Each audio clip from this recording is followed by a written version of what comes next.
Hello friends, আজকে আপনাদের কাছে নিয়ে চলে এসেছি একটা নতুন রেসিপি। আজকে আপনাদের করে দেখাবো ডিম কারি। এখানে আমাদের ডিম বানাতে কি কি উপকরণ লাগছে সেটা আমি দেখিয়ে দিচ্ছি। এখানে আমি 4টে আলু নিয়েছি, যেটাকে এরকমভাবে আমি কেটে নিয়েছি। এখানে আমি একটা গোটা বড় পেঁয়াজ, অর্ধেক আদা আর একটা গোটা রসুনকে বেটে নিয়েছি, একসাথে পেস্ট বানিয়ে নিয়েছি। এখানে কাঁচা ডিম আছে 4টে, যেটাকে আমি বয়েলড করব। আর এখানে একটা টমেটো আছে, গোটা টমেটো।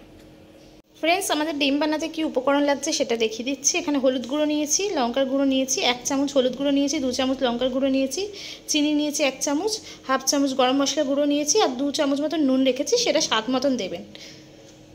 এটা আমি ডিমটা সেদ্ধ বসিয়ে দিয়েছি জলের মধ্যে, একটু নুন দিয়ে দেবো আমি। ডিমটা সেদ্ধ হয়নি। এখানে আমি কড়া বসিয়ে দিয়েছি, কড়া গরম হয়ে গেছে। এবার আমি তেলটা ছেড়ে দেবো কড়া।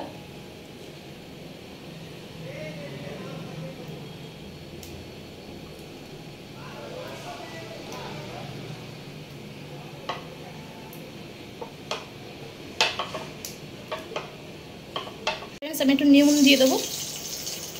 ফ্রেন্ডস, ডিমটা আমার ভাজা হয়ে গেছে, লাল লাল করে আমি ডিমটা ভেজে নিয়েছি। এবার ডিমটাকে আমি তুলে নেব। বেঁচে আছে তার মধ্যে আমি আলুগুলো ছেড়ে দেবো। একটু হলুদ গুঁড়ো দিয়ে দেবো আলুর উপরে, আর নুন দিয়ে দেবো। এবার ভালো করে আলুতে যে হলুদ আর নুনটা দিয়েছি সেটা ভালো করে মিশিয়ে আলুটাকে একটু কুক করে নেব, ভেজে নেব।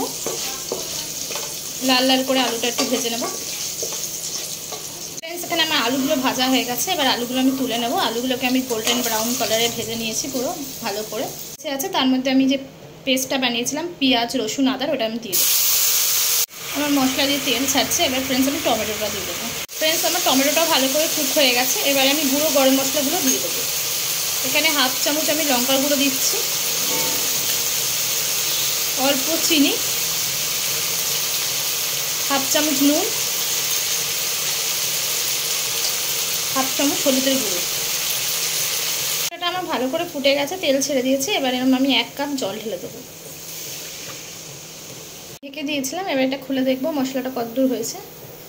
মশলাটা দিয়ে পুরো তেল ছেড়ে দিয়েছে। আলু আর ডিমটার মধ্যে দিয়ে দেবো। ঢাকা দিয়ে দিয়েছিলাম, এবার আমি এটা খুলে দেখবো কিরকম অবস্থায় আছে। দারুণ গন্ধ বেরিয়েছে। এবার এর মধ্যে আমি একটু গরম মশলার গুঁড়ো ছড়িয়ে দেবো।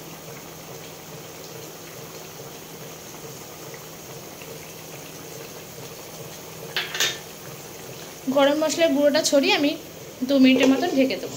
আমার ডিমটা রেডি হয়ে গেছে। আমি এটা একটা বোলে নামিয়ে নিয়েছি। এবার আমি এর মধ্যে একটু ঘি অ্যাড করে দেবো। 1 চামচ মতন একটু ঘি দিয়ে দেবো আমি এর মধ্যে। আর একটু গোলমরিচের গুঁড়ো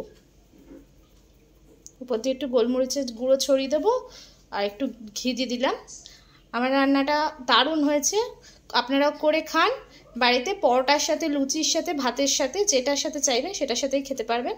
আমার এরকম নতুন নতুন রেসিপি পেতে গেলে আমার চ্যানেলটাকে সাবস্ক্রাইব করুন, লাইক করুন, কমেন্ট করুন আর শেয়ার করুন। আজকের জন্য টাটা বন্ধুরা, ভালো থাকুন।